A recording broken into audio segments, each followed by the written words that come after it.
So I guess I got a confession to make, and that's maybe the first thing I'll start with is that Okay. um, being a saxophone player, being an EWI player, growing up listening to the EWI, there In the is, Brecker area. of Yeah. course, so the first thing that comes up um, is Michael Brecker, obviously, and that great, the work that he did with you was just, beyond this world. And for me personally, the first memory I have as a young child listening to his debut album, Michael Brecker, was that second track where he played using the rotator mode. I think the track is called Syzygy or CZG. Oh, Syzygy. Yeah. Exactly. That's the first. Yeah. I mean, there's a couple on there, right? Isn't Yeah, Original Ray is on there as well? I think. true. Um, And the thing is that I never knew. Well, what I did knew later on is that he had a lot to do with. He had a lot of help from Judd Miller back in the day, recording, hmm programming his patches. Um, and I kind of assumed that he's also responsible for the rotator mode. So later on, I came across some videos from YouTube, and I saw your name on it, and then I was like, okay, so I was trying to kind of like figure out why, because you wrote there under the description, Michael Brecker using one of my things that I invented called the rotator mode. So I was like, okay, so who's the gentleman called Robby Kilgore? And then I went and I investigated a little bit, and then I found out that actually you are the one that invented this thing. well, sort of. Sort of. I mean, yeah. The first thing was I mean, I've always sort of been into open tunings and things like that on guitar, and of course, everybody loves Joni Mitchell, and she has this kind of really interesting harmonic thing. And then when I got an Oberheim expander, because the six voices are independent, you can tune them and you can set them in a zone and have them rotate. So I think the first thing I did was just, some were, +7, some were -5, some were -7, some were +5, that kind of thing. And playing, 2 and 3 note chords or even single lines, it would start to get out of phase with itself. It wouldn't kind of neatly rotate in a, depending on what you were playing. So I had written a lot of tunes in kind of fifths patches, um, being inspired by Zawinul and Jaco also wrote in a lot of fifths patches. And so I got pretty good at playing in a fifths patch, which almost anything triadic works except tritones. And so I don't know if I have one here really easily, but I could probably make one. But anyway, all the kind of just triadic movements and open or closed voicings, just come out with these really beautiful stacks of, you get these kind of really cool motion kind of. You could just get Slave to the Rhythm is a fifth patch. So there was that. And then once I had this kind of rotating thing that would sort of randomly make fifths and fourths, which are inverted fifths. And,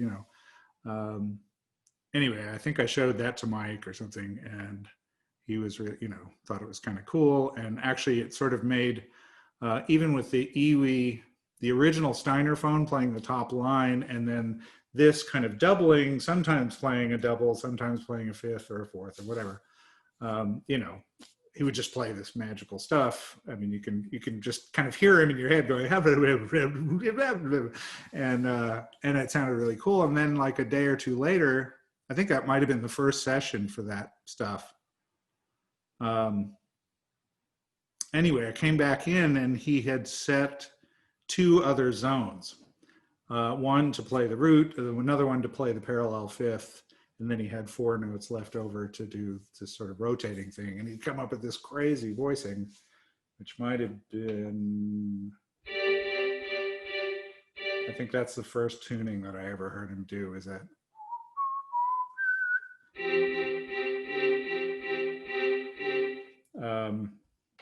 And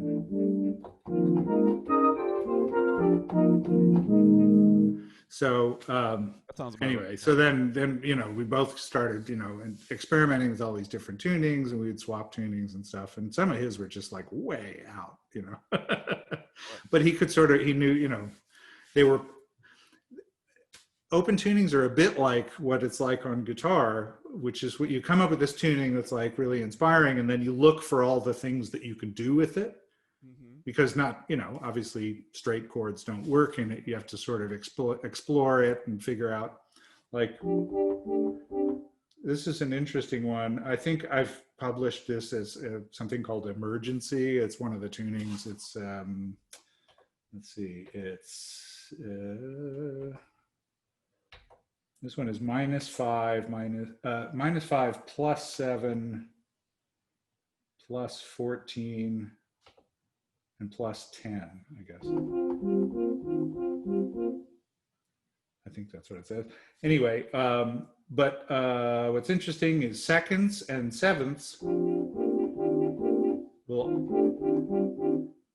you know, if I play two notes at once over and over again, I'm always getting the same pairs. But if you then insert a single note and then play the pairs again, you know, you can shift it around. You have to listen to all the possible.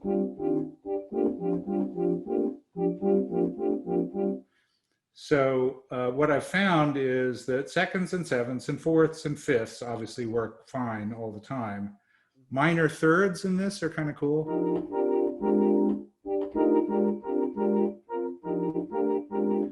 Major thirds work half the time.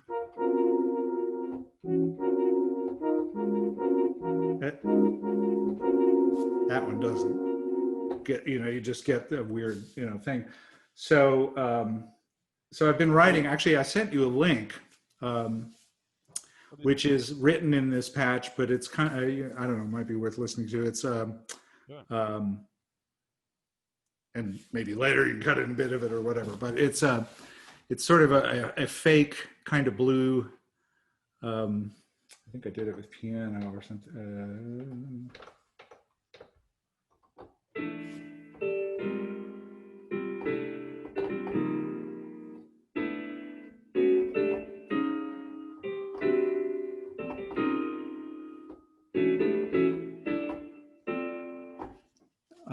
Anyway, when you listen to it when you have time, it's kind of a cool tune. Awesome. So I've been writing a fair amount of stuff using these different tunings.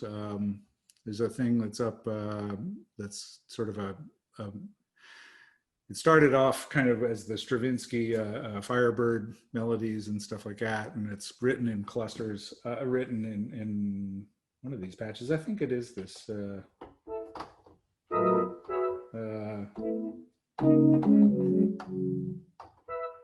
I can't do it because there's a video of it. It's the right hand is on normal piano and the left hand is playing this rotated thing.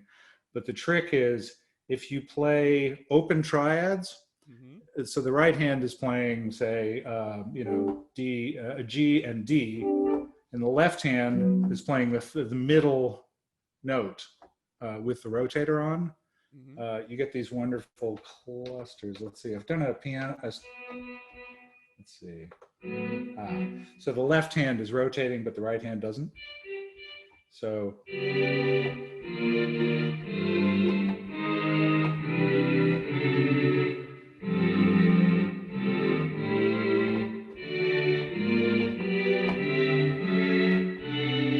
You get these really cool kind of, I don't know, Copland-esque things. So it's odd, you know, you just keep looking for things that work. The triadic stuff seems to work if it's spread out enough. I don't know. Actually, when you use the expander, to my understanding at least, is that it uses 6 voices, but it's overlapping voices, right? Because the EWI plays overlapping voices on top of each other, so you can play by only 3 on 3. Is that so? So, well, the original patch was, you know, you could have the zones, and a zone you could set up on its own MIDI channel or whatever, and it would behave. You could make it play in unison. You could make it take the last note, or you could make it rotate if there were multiple voices within the zone. So the first zone was the root. The second zone was the parallel fifth or whatever. And then the third zone was the 4 voices that would rotate. Okay. And so that initial thing, I'll just find some generic patch here, would be, so we just get the 5th, and then the bottom thing was, let's see, let me do it up here. Right? Actually, that's what it was. And the cool thing about that is, so I wound up doing like that arrangement of Freedom Jazz Dance is just playing the head in 5ths. I'll play it normally here. But when you do it kind of slowed down, this is not a great sound to do it with. Let's see. Let me do it down an octave.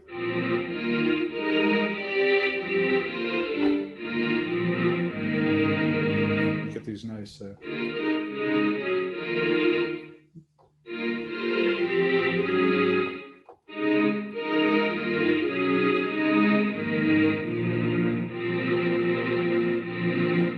Anyway, it probably sounds like crap over the speakers, but I suppose you could link to other videos or something if you want to cut it together. But Sure. Yeah, doing sort of. And I'm wondering if you know, on the track Original Arrays, when he starts to play that, he starts with this intro where he plays. You can hear that somehow, especially on the low register, on the bass, some of the bass notes, they come in and out. So. Yeah, well, I think what he I don't, I've often tried to figure out what that tuning is, because he left a few on my expander at my studio. He came over and he named one "Hi Rob," I remember. But some of them had these really huge skips. And so I think what you're probably hearing is that one of the 4 or 5, however many voices he was rotating, just kind of leaps down. And so you get these kind of stabs of bass here and there that are really cool. I actually have a Larry Young kind of, I'm only using 2 voices in this, is just the root and just the rotating voice. But, let's see. Sometimes, and I used to do a thing on my original hardware version.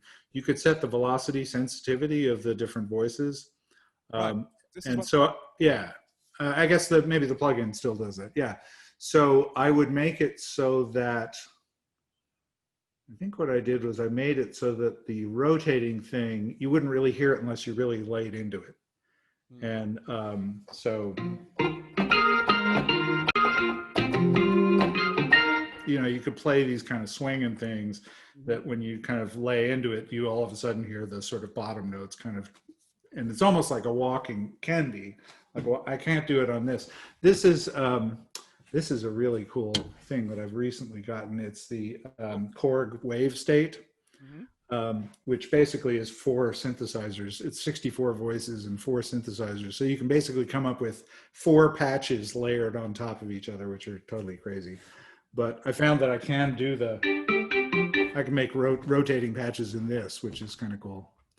At the moment, I'm up in Cape Cod, away from my home studio, so I don't really have all my stuff here. But I'm curious, how was it to be a part of this session? Because I was 26 or something at the time, so I was just like, wow, these, this is my total idols, and it was like, Jack DeJohnette on drums and Pat playing guitar, and there's some home videos from that. It's very dark because it was one of those old kind of high 8 video cameras that was crappy.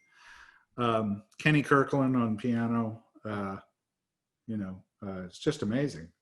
So I was just and I was just programming on it, Right. So it was just, my idea of heaven. I think that one take, somebody's told me, I'm pretty sure at least parts of it are the actual take from the record. Yeah. I think the last part when you, what was it again? I think from Original Rays, there's one Right. unreleased track that you published and one Oh, original. right. The unreleased track. I didn't know what it was for a long time. Somebody hit me to it's a Metheny tune called like Kansas City Blues or something like that. Okay. That's a great tune. Yeah, absolutely. It's You know, it's not on the record, so I guess this is No, I know it didn't make a cut, but you know, then I figured it out on guitar. It's really fun to play, actually. amazing. Yeah, so I think from that original take, not original, but from that take, Right, right, the last part of the video is actually where the outro actually is. right, right, right. Yeah. Well, you know, I mean, that's maybe a dirty little secret of recording. Is often even some of these jazz records are like, you know, a compilation of 2 takes, or whether it be some fixes, you know, like everybody's just blowing incredibly great and there's some huge clam right in the middle, you know, and they'll just, you know, do a Tio Marcer on kind of like do a little edit. You also mentioned that you met him also on the magnetic recording session. I think that's the first thing I ever did with him.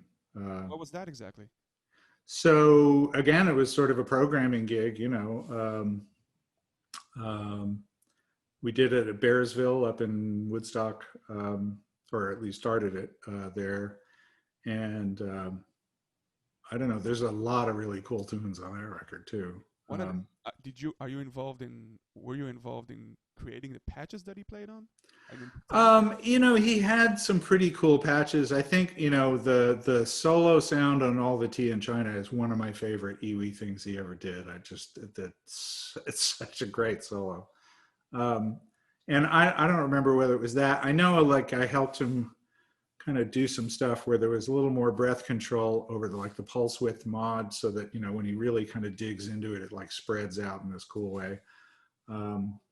But, you know, I don't know, it was years ago. The 80s were a little blurry for me, you know, but I just remember that. And what's that other tune?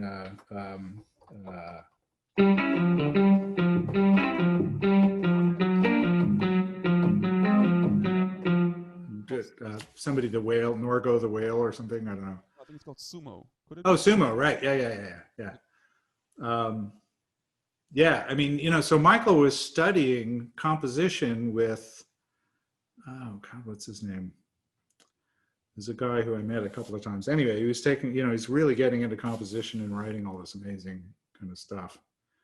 I don't know. I was young. He was just like, you know, there's Coltrane and there's Brecker, you know. I mean, there's a lot of people, but he's towering, you know.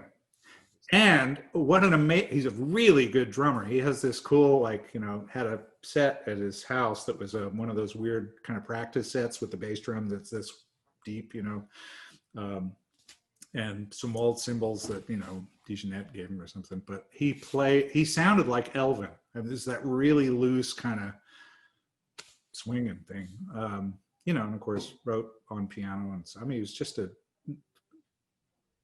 he had more musical horsepower than almost anybody I've ever, you know, met. No, for sure. I mean, you know, I personally very much was and still very influenced by him. Yeah. No, I mean, you know, I love what you've done with it. Yeah. You know, I mean, and that's the thing, you know, he, I mean, it really improved my playing and thinking about it and stuff, I guess. I'm still not, you know, I'm not a particularly proficient, you know, kind of technician. So, you know, you sort of have to rely on kind of harmony or feel or something like that, because I can't play fast. But he really opened me up to just like harmonically, just, you know, it took me a long time to sort of figure out what he was doing, playing out and stuff that sounded so in. His out stuff sounded really in and correct. His grammar is amazing, right? Oh yeah. You know, flawless, you know. And you know, apparently he was roommates for a long time with Dave Liebman. So they had a loft together apparently in the, you know, 70s or whatever. But he always said that Liebman was like one of the few people that really understood all that deep Coltrane stuff. But it sounded to me like Michael kind of had a grip on it too, you know. Of course, I remember one of the sounds that he used on this album. I believe it was called Cajun or Cajun. Mm-hmm. Not sure if I pronounced it right. Cajun, yeah. That's what it's got banjo on it, right? Is Rob Schwimmer's brother playing banjo on it, who's like another monster. That particular sound that he's using, that particular patch that he has, is just I try to copy it. I cannot. I don't even understand. Right. Well, so yeah, I wish I had more gear here. There's a patch that I have it's basically just kind of roots and fifths, and it's sort of roots, fifths, and fourths. But if you only listen to the rotator part, so he's probably playing stuff that just falls nicely under his fingers, but it's like jumping all over the place because it's constantly being substituted. And I have a patch called Penta Joe, which is a sort of a Joe Zawinul thing, where if you play kind of pentatonic runs, but it scrambles them in the way that only Zawinul could scramble a pentatonic scale, Yeah, these clubs that he plays all the time are incredible. Yeah. Well, and I don't know if you knew, but I didn't for a long time, that some of his tunes are written with the keyboard inverted. Yeah, I do know that, yeah. I know a couple of tunes. Right. Maybe you know something that I don't, but I know that. No. It's the one or two on like whatever it is, Black Market or something. Yeah, correct. Yeah. Yeah. Interesting. Those are wild. Wow. Interesting. And I saw actually, because I was checking your website, and then I saw that you actually build a physical rotator machine. Well, yeah. So the expander was, kind of the first thing that I had that did it, and it's kind of crazy how long I've been just playing with the same thing, which is sort of a testament to how much fun it is. But and then I did a version of it in Max, or MSP Max, which is a sort of a precursor to, I guess, Pure Data. And it's basically kind of a graphic language that you can kind of, wire up different things. And so I think there's one of the videos kind of shows that interface for it. And that was pretty cool, but so that would have been, I guess, early 2000s or something. Anyway, it just seemed like the Mac wasn't totally fast enough, and kind of MIDI on the Mac was just a little sluggish, especially with virtual instruments. I think what that was usually doing was driving Reason. Okay. So I, have sort of orchestral sounds or something like that in Reason, and I could play this through it. And just have Reason listen to that as a MIDI source. Right. And it was, super fun and flexible. In a way, that algorithm was a little bit different in when it would rotate the first note that you played in. If you played a second note, there was actually a separate second rotator that would kind of catch your spillover, so they could easily get kind of out of phase, which was actually quite cool. And I think the most recent version of the plugin for Logic of the Rotator now does that. You can see there's dials that show you what position the first, second, and third voice are in. So, are you still planning to create one of those machines still? Well, and then I did a hardware version using an Arduino, and I made a friend of mine, actually Dennis Aliquer, who was Mike's kind of keyboard tech, or he also did the MIDI vibes for Mike Minieri, and he worked on Mike's EWI, and he was sort of the electronics whiz. He's now like the lead designer at Neve. He helped me kind of lay out a circuit board, because I'd kind of done it on a breadboard with like wires hanging out of it. It was just nutty looking. And so Dennis actually helped me make, and so I have a few blank circuit boards, but and people would say, "Oh, can you make me one of those?" And then I realized, this is crazy. I'm not going to be sitting in the garage with a soldering iron. Funny thing is, that especially, personally speaking, because I use mostly hardware when I play the EWI. Mm-hmm. I would like in some occasions to avoid a computer. Yeah, sure. And my setup also includes the Oberheim, not the expander. I have the Matrix 1000. Right. Mm-hmm.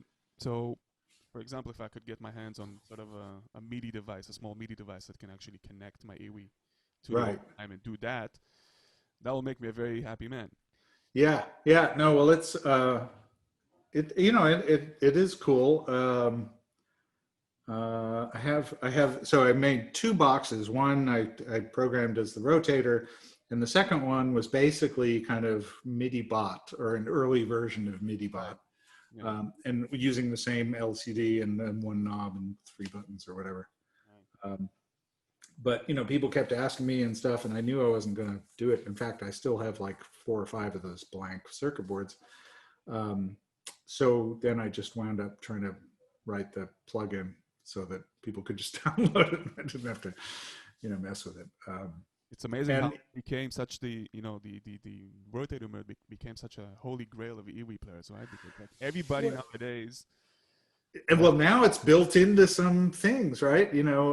What's his name? Berglund built it into his, and I think is it in the. No, it's super flattering, and I've um, it was sort of public from early on. I wrote the first blog post about it like so long ago. It's not like it's any kind of protected thing. I'm really happy that everybody's having as much fun with it as I did. I still do it all the time. Just funny to see how it became such a thing, even, Yeah, yeah. Well, uh, it's one of those sort of simple yet incredibly powerful ideas, and those are always really attractive to me.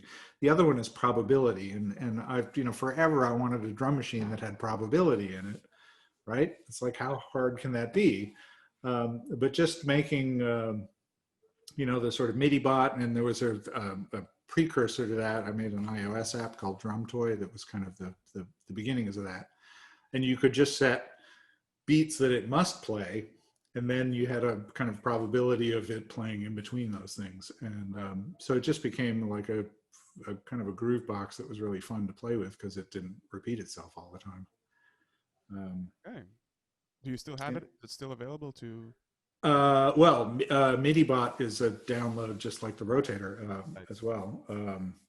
And yeah, the problem with iOS apps is unless you really stay on it every time they release new stuff, it like either kills your app or whatever. Correct. So I haven't been able to keep up. This is all my sort of side weekend project pack stuff because I have a real job. So yeah, and it's weird. I'm curious. What do you do actually? What is your job? I long ago I'm a VUI designer, which is a voice user interface designer. I'm a principal designer at Amazon working on Alexa. Okay. But a long time ago, just actually as I was in the mid 90s, transitioning out of doing session stuff, through a quirk, I heard that Microsoft was looking for a sound designer for a project or something, but it was top secret and you couldn't find out what it was. And after it took a long time to actually get the gig, but it turned out to be sound design on Windows 95. So I worked on some of that stuff, and through doing that, fell into a group of people that were doing steerable animation and stuff that you could kind of steer on the fly. And then I started to wasn't as interested in the graphic part of, but attaching sounds so that you could sequence sounds kind of on the fly. And I wound up writing this thing that was kind of like an interactive audiobook that you could drive with speech, and the narration and the story would take different paths depending on what you asked to look for. Anyway, yeah. So I'm a sort of a conversation modeler and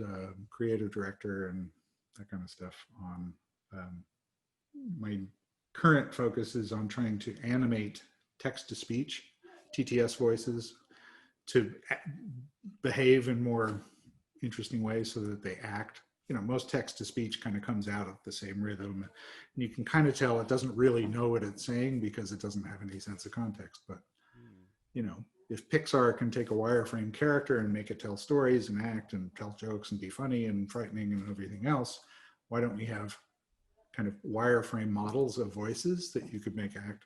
So that's kind of my current fascination. But You're based in New York. I live in Brooklyn basically. I was all set to kind of move out to Seattle and kind of work on that team out there, and then COVID hit, and So all bets are off. So yeah. Okay. Yeah. Interesting. I mean, Michael just, such a huge influence. And then, he did so much work on other things, right? You would see him at a James Taylor session, or he worked on, Carly Simon or whatever. He was on everything, right? When I was a kid and reading album covers, him and his brother were like just on everything, wall to wall, and Sanborn, they were the guys, right? Right. So, sure. it was such a treat to get into that scene. My oldest brother, is like 8 years older than I am, has been a recording engineer since he was, 19 or 20. He works at one of the first 12-track studios in New York where Zappa was recording, and Larry Coryell and all this stuff. So I'm in like 5th grade hearing, my brother's stuff working on Zappa and all that stuff. And I was just like, ooh, that seems like a really cool way to make a living. So, to go to these sessions and meet people like Michael, or, Lee Sklar on bass, on, just all these people whose credits I had been reading since I was a kid, right? Russ Kunkel and Steve Gadd and all these people. It's just like, that was just thrilling. I'm still a fan, right? Obviously, I was just listening to the album, I think the whole week. Since we set up this conversation, I kind of I did some homework, and I went back to listen to that album and just kind of revised things that I forgot about it and anything. But man, right, what an incredible album! Yeah, everything that happens is just pure magic. Yeah, everything. Yeah. I mean, there's nothing bad I can say about this album whatsoever. There's right. No criticism. Well, and that's the thing. If you look at even just other live performances and stuff, there's a video of Pools that's like, steps with Minieri and right. And Erskine and stuff, playing in Italy somewhere, and it's just like it doesn't get any better. It's just one of those days that they happen to get off the bus and play a gig, and it's fantastic. It's just like they were so consistently great. Incredible. Did you have to work with any other EWI players? Well, let's see. I did a Bob Berg record, but he hadn't, he was just strict tenor. And what? Sorry. What was your part in that? Getting sounds. I did a lot of stuff. That's really how I got into session work in the first place, was because I had a Prophet 5. And so people would rent that in the early 80s and stuff. And not many people knew how to program. So you were mostly, dialing up sounds right. for people. Did he play EWI? No. He was just a tenor player. No, I mean, Mike, EWI didn't really seem to catch on the way it has now until kind of much, much later, really. Right. He certainly, popularized it, but not at the time. I didn't get that vibe, Right. But coming again popular, right? I mean, yeah, and then eventually, just from doing, sounds and kind of kibitzing and suggesting stuff, then you get to do sort of more and more playing. right. So, even on a Winwood session where he's like a fantastic keyboard player, there are parts, that you play, he'd just sort of say, do one of these, and you do it or whatever. Okay. Let the Music Play, I think, was the first thing that I played all the instruments on. And that's, was like one of the first kind of what used to be called hip hop, which is like Latin dance, that went top 10. And that's where a lot of the work came from, was because of that. And then I did a bunch of Malcolm McLaren stuff. The Fans album is opera mixed with kind of, street stuff. I played almost everything on that. That was fun. But actually, the stuff, what's interesting is in the early 90s in New York, there was a scene, there was a club called Giant Step that was this kind of early acid jazz scene. So it was like DJ Smash Hunter was there spinning stuff, and then players would come down and like sit in. And so it was sort of interesting, kind of jazz, hip hop kind of fusion thing, chill out scene.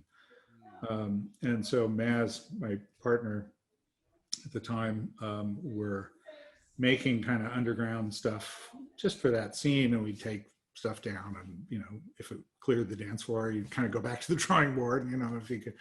and that was sort of our usability testing was kind of just taking tracks down there and see what was working. Anyway, Mike and Randy heard some of those things, and that they heard the track for Big Idea, and that's kind of, they were like, ooh, we'll take some of that. So we wound up doing. Is that from the Return of the Brecker Brothers album? Yeah.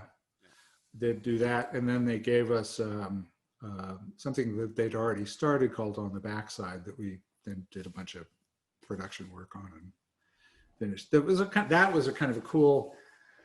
That kind of stuff is, you give them a track and they would go in and they'd blow, several takes over the track, and then they'd kind of give us those, and then we can kind of hack it up in any way that we wanted. It was really like this amazing amount of freedom. But so a lot of it is kind of made out of just samples of them and stuff, and then, and you'd take as big stretches as you could, but sometimes it'd be some little lick that you could kind of replay as a sample, and that becomes the head or whatever. And so those two tracks worked out well on Return of the Brecker Brothers, and then Out of the Loop, we co-wrote some stuff with them, Scrunch, and maybe it's called Out of the Loop. I don't know. There's two tracks on there. Yeah, right. Out of the Loop is the second album, I think. Yeah. Wow. Any other? How long have you been playing EWI? When did you start getting into it? Well, my story goes like this. Basically, I come from a family of keyboard players. Both of my parents are keyboardists. My mother is a classical pianist, and my father is kind of like, as a secondary instrument, he studied piano.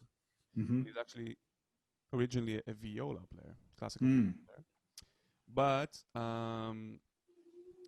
due to the fact that when they originally they were from the Soviet Union, immigrated to Israel, my father basically found work as being a keyboardist for various situations and gigs and stuff like that. And he kind of developed a sort of an organ skill, left hand, basically. He became like a keyboardist, organist, and so and so. And because of that, we had a lot of keyboard music in the house. Right. So when I was born in the mid 80s, 84, I'm 35 years old today. I grew up listening to a lot of keyboard players. Right. And one of the things that I kind of remember from the beginning is a lot of Weather Report and a lot of Electric Band. These are kind of like the things that that was my entrance to jazz. Sure. Yeah. I came in backwards too, kind of from Mahavishnu and all that stuff. Right. I didn't get into sort of Coltrane and like back. I kind of went backwards into it. Yeah.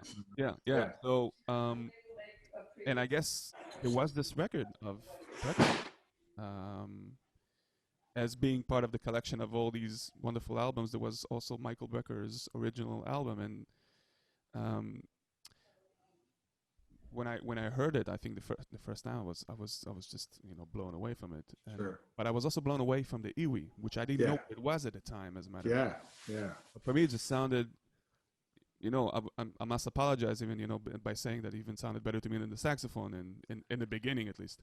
Yeah. I was very much drawn into that synthesized instruments, and I wanted him to make like a record of just that stuff, because it was so so incredible. Yeah. So I was very much into this music, even without understanding what I was hearing, to be honest. But I just loved that whole produced electric fusion jazz and everything that came with it. And when I became aware of the EWI, well, at least I understood what it was in a later. Right. There is one player in Israel, which is basically by now my musical guru, as I call him. His name is Eli Benakot.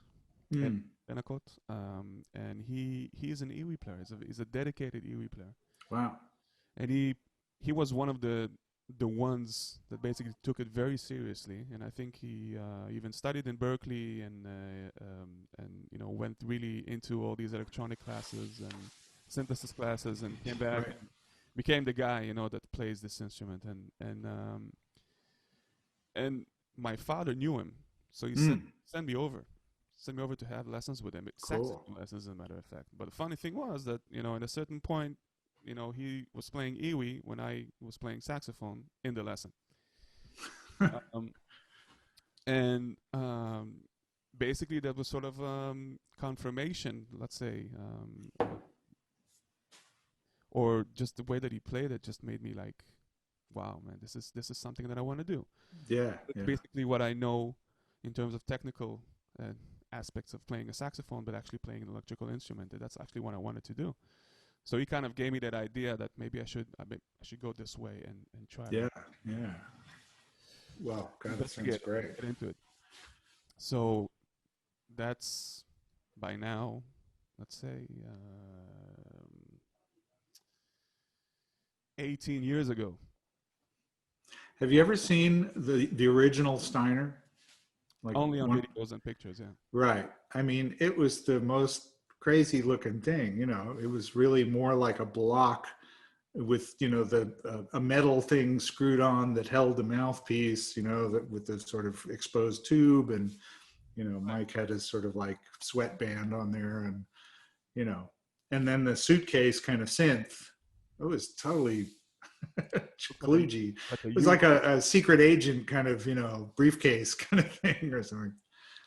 But I'm curious, this thing how did it actually connect this controller or this instrument to the other synths? Was it MIDI was already around? I bet it was probably CV and gate, actually. Okay. Control voltage and gates, which the expander could accept. That's a good question. No, well, let's see. What year was his debut album? Would have been 85? I think 87. Oh, okay. So then MIDI was definitely around by then, because MIDI was 83, 84, big explosion. Okay. So I don't remember exactly. I remember his first one, though, was really like, you know, kind of the suitcase thing.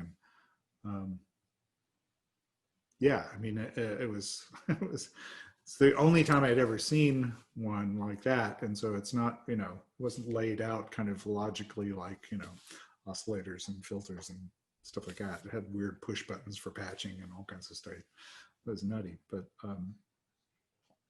anyway, yeah, he totally made it sound amazing.